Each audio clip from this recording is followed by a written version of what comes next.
We want to name just a few of the most important aspects of your life, and we want to call your attention to something that really is important. These may or may not be in order of importance. They're all going to seem important to you, but your Earth spins in its orbit in perfect proximity with other planets. Not your job. Your sun comes up every morning. Not your job. The water of your planet moves around in a pattern that serves your planet in terms of balance and energy and food supply. Not your job. Didn't go with us on that one quite as well. Your blood pumps through your body while you sleep. Not your job. You're not as impressed with these things as we are. We want you to begin putting, for a little while, everything that is important to you in the category of not your job, meaning not your action-oriented job. We want you to understand that there is a broader perspective that is moving things and keeping things in balance, and that the population of your planet is something that is tended to from non-physical consciousness perspective, that so much about what you are living here was set into motion even before you got here, and that there is a vibrational reality that you will call future experience that is underway, that you are contributing to on a daily basis by the sifting and sorting of the contrasts that you live. So just for a little while, we're not asking you to withdraw from life. We're not asking you to not have fun measuring yourself with others. We're not asking you to not enjoy the competitions that you find with each other. We're just asking you to put it in perspective. We're just asking you to acknowledge that there is an energy that creates worlds, a consciousness flowing energy that creates worlds, that comes from what some want to call God. We call it source energy, or your inner being, or the non-physical part of you, that is working for you because you are blessed and deserving, not against you ever. We would like you to accept that as you are here in these leading edge bodies, and that as you explore the details of your life and you find something that is unpleasant to you, like people who are hungry, or people who are angry and mean and belligerent, or that when you experience the exposure of that and you feel the offness of it, that you give birth to a rocket of desire that is then understood by this energy that creates worlds.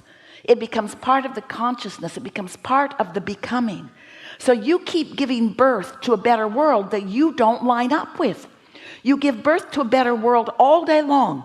You give birth to more peace. You give birth to more prosperity. You give birth to more abundance of all manner. You give birth to all kinds of things by your exposure to it, through your personal exposure with one another and through the media or your televisions or whatever. You are exposed to so much that makes you do what you were born to do, decide and define what would be better. But then you don't go to what's better because you keep focusing upon the problem that you've been exposed to.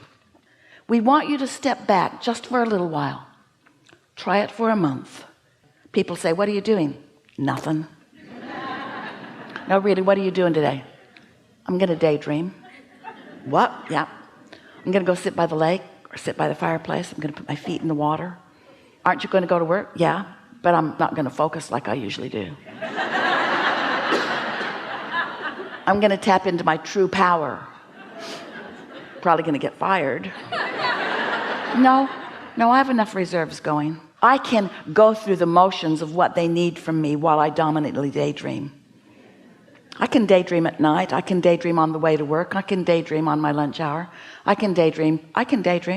My mind can wander into the good things of life. I can predominantly daydream. What are you doing? Nothing.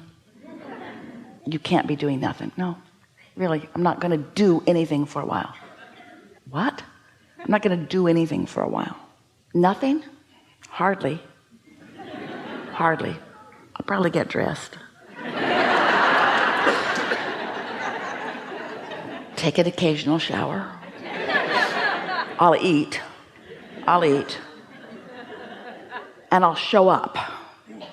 but I'll be different because I'm showing up in my wholeness. I'm showing up in my expecting good things to come to me. I'm showing up expecting inspiration to come to me in such a timely way that I can shoot a basket from mid-court and on a buzzer beater win the championship. I can do that.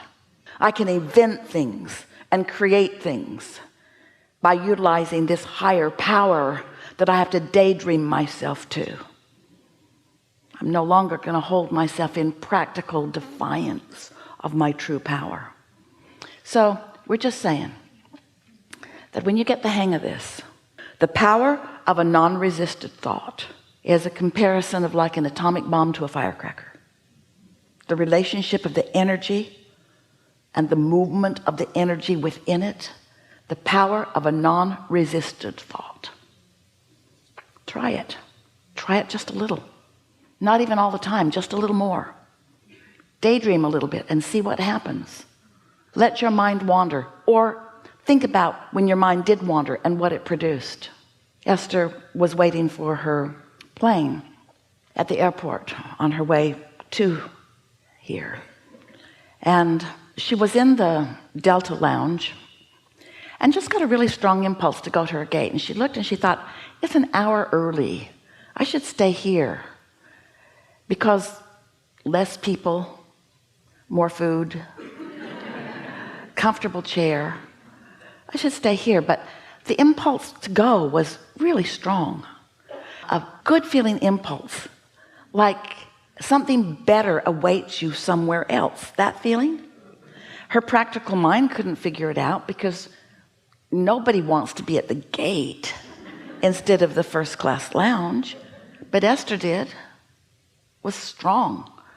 So she went down to the gate, found a seat, saw that her flight was on the board. It was the next flight coming. There was an airplane still there and another one still coming. So she was there really early. And then she thought, I should have a drink of water. My breath might be bad. And she thought, I should eat a breath mint. My breath might be bad. And then she thought, I should stand up. And then she thought, I should go over there. So she's just following these unimportant seeming impulses. And a woman turned around and said, Esther, oh my God, I knew I would meet you someday. I didn't know where or when. Esther said, me neither. All I know is that for the last hour, you've been calling me right here. You've been calling me right here, and see, my breath's good.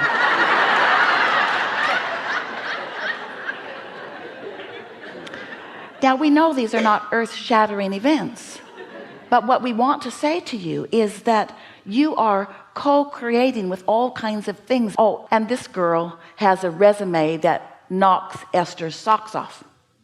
The last 5 things that Esther wrote on her daydreaming list are those kinds of things. In other words, the universe knows who you are. The universe knows who others are. The universe knows where you are in relationship to everything that you want. When you are in alignment with who you are and you get an impulse. Now, there's not one of those things that we said to you that Esther was thinking about that feels very important to you. In other words, how earth-shattering really is it for Esther to just get up and go someplace else? Not very, but isn't meeting someone a good thing? And isn't timing of that a good thing? And isn't co-creating a good thing? And isn't that how the world goes round? Isn't everything about co-creating? Isn't everything about that? You see what we're getting at? We've been working with Esther a long time. We're trying to convince her every day to do what feels best to her, not to do the most practical thing or the thing that in other words, what's more practical, to stay here or go there? What difference does it make? Follow your impulse. Accept that there is someone upstream from you with a broader point of view that knows everything that you intend, that knows everything that's in your vortex, and knows, here it is, what the path of least resistance is to get you to where you want to be. But it's not path of least resistance just to get you from some place to another place. It's path of least resistance to give you the most fun along the way. You see what we're getting at? Now, you would like this story a whole lot better if this was the story we told you. Esther woke up one morning, couldn't wait to get down to the liquor store.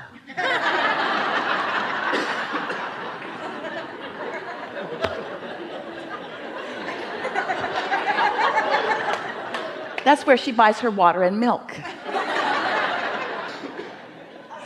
But on this particular morning, she got up, she couldn't wait to get there, and she bought a lottery ticket and she won $10 million. No, she didn't, but you would like that story better. You would like that story better. In other words, you're always wanting the big payoff. We're wanting you to understand that your big payoff life is a series of good feeling events over which you have control, because you are daydreaming, because you're maintaining your feeling of alignment and you're following your impulses, so that everywhere you go, the best that the universe has to deliver to you is delivered to you moment by moment by moment by moment by moment. And that is what living happily ever after really is. There is nothing that you cannot be or do or have. But you cannot hold yourself in vibrational resistance as your practical mind keeps taking score of where you are instead of where you want to be. And because you've not really understood this, and you've not allowed yourself to purposefully daydream, because you've oriented yourself to too much practicality, because you've been measuring your success in life to how others have approached you or others have approved of you. Those you work for expect things of you, and you want to perform in a way that pleases them. And those who you were born to expect things of you. You've given over your power to almost everyone else, seeking approval from their factoring you into them. And that's all right, because if you don't do what Esther wants you to do, she'll find someone who will. Are you afraid? No.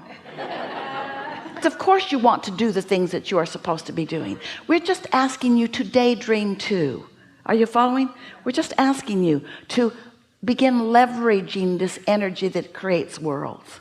Now, right now, you're sort of limp about it. We just delivered to you a soliloquy that could take you happily ever after into outrageous success on any endeavor that you're about, and you are limp about it because it doesn't seem big enough. It doesn't seem important enough. We ask for zero sacrifice. No sacrifice, no struggle, no attention, no effort. We didn't ask for any of the things that you equate with success. You've been barking up the wrong tree for quite a long time.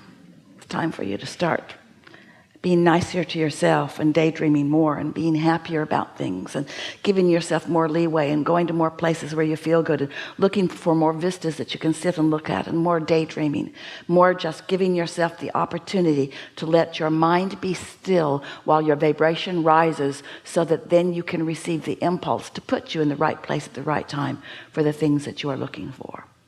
We've enjoyed this interaction immensely.